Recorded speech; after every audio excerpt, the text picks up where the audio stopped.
నన్ను ఏకాంబర యోగి అందరూ నాయన. అయితే ఏమి కార్యార్థము కొరకు ఇక్కడికి విచ్చేసినారు స్వామి? మా గురువు గారైన శ్రీమద్ విరాట్ పోతులూరు వీరబ్రహ్మేంద్ర స్వామి వారు వచ్చుచున్నారు కాన ఈ సభాసదులందరికీ తెలియపరచుటకై వచ్చినారు. వీరబ్రహ్మేంద్ర స్వాములు వారు అంటే ఎవరు స్వామి? ఆయన గురించి మీరు ఎన్నడూ వినలేదా నాయన? వినలేదు స్వామి. అయితే తెలిపేదని విను. ఒకనొక దినంబున భూదేవి శ్రీ మహావిష్ణువు చెంతకు చేరి, ప్రభు, నదులు, సముద్రాలు, వృక్షాలు, రాళ్ళు, రప్పలు 84 లక్షల జీవరాశులను మోయుచుంటిని గాని ఈ కలిపాప భారాన్ని మోయజాలుకున్నాను స్వామి అంటూ ఘోరున విలపించింది.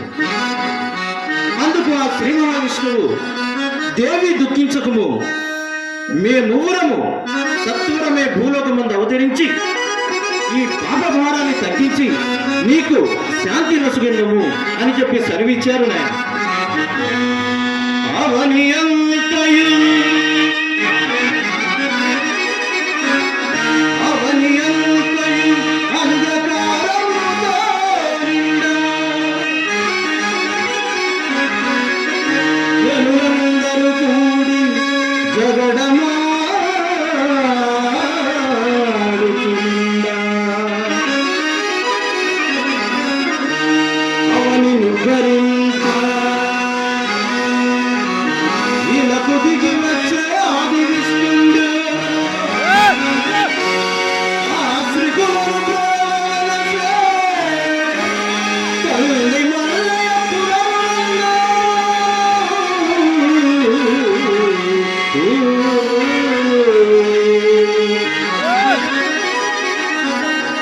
దివ్య స్థలమునందుండిరి నాయన.